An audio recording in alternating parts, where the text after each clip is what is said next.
আসসালামু আলাইকুম দর্শক বন্ধুরা, আর একটা নতুন ভিডিও নিয়ে হাজির হলাম। আশা করি সবাই ভালো আছেন। তো আজকে আমি আপনাদের একটা স্কুটির ব্যাটারি প্যাক তৈরি করে দেখাবো। এটা হচ্ছে 60 ভোল্ট 30 এম্পিয়ার একটা ব্যাটারি প্যাক। আর এই ব্যাটারিটা অর্ডার করেছেন হচ্ছে, ওনার নাম হচ্ছে সাখাওয়াত হোসেন। ওনার বাড়ি হচ্ছে খুলনাতে। তো ভিডিওটা শুরু করার আগে আমি আপনাদের কিছু কথা বলি। আপনারা আমার হাতে কিছু সেল দেখতে পাচ্ছেন।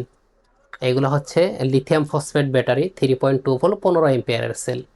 তো অনেক ভাই আমাদেরকে বলে যে ভাই আপনার কাছে যে ব্যাটারি এগুলো তো দাম একটু বেশি, অন্য জায়গায় তো আরও কমে পাওয়া যায়, আপনার 650-700 টাকা পার পিস পাওয়া যায়, তো আপনার এখানে দাম বেশি কি জন্য?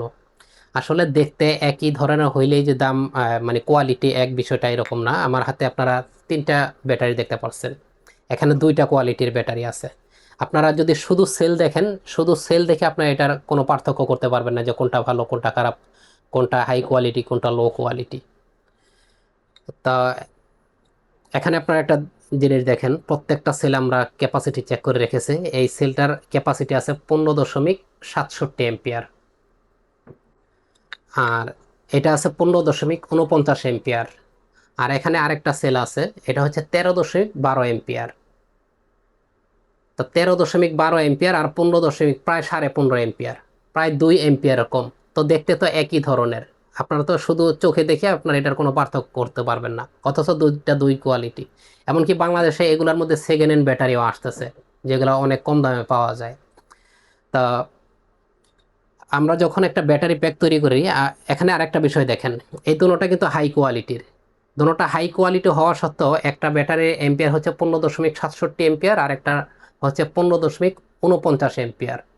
একটু এদিক সেদিক, এই ছোট ব্যাটারিগুলা আপনার একটু এদিক সেদিক হইব, যে কোনো ব্যাটারি যত নতুনই হোক একটু এম্পিয়ার এদিক সেদিক হইবই।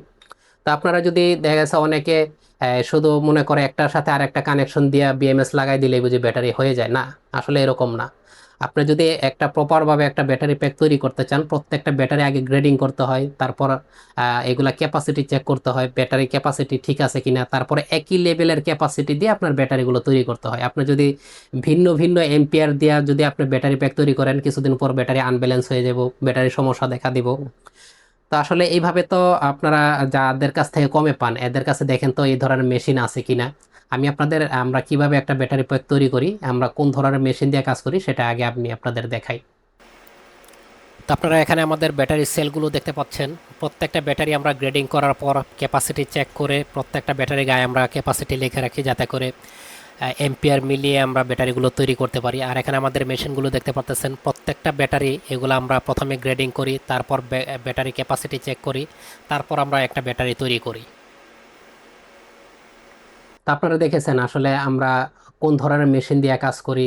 আমরা চিন্তা করি একটা কাস্টমার এতগুলো টাকা দিয়ে একটা প্রোডাক্ট নিবে, এরা যদি 4-5 বছর নাই চালাতে পারে তাহলে শুধু শুধু তো তারপর তারা তো আবার আমাদের গালিগালাজ করবে। তো আসলে আমরা গালিগালাজের মধ্যে যাইতে চাই না। তা আপনারা যেখান থেকে নেবেন, আসলে যারা প্রফেশনাল লেভেলের কাজ করতে পারে, যাদের কাছে এই ধরনের মেশিন আছে, যারা পূর্ব অভিজ্ঞতা আছে ব্যাটারি তৈরি করার, এদের কাছ থেকে আপনারা নেবেন, যাতে পরবর্তী আফটার সেল সার্ভিসটা আপনারা ভালোভাবে যেন পান। তো এই ছিল আজকের ভিডিওটি। যদি আপনাদের কাছে ভিডিওটি ভালো লেগে থাকে তাহলে অবশ্যই একটি লাইক দিবেন, শেয়ার করবেন, আর পরবর্তীতে এই ধরনের আরও নতুন নতুন ভিডিও দেখতে চাইলে এখনই এই চ্যানেলটি সাবস্ক্রাইব করে রাখুন, আর পাশের বেল আইকনটি অবশ্যই অন করে দিবেন।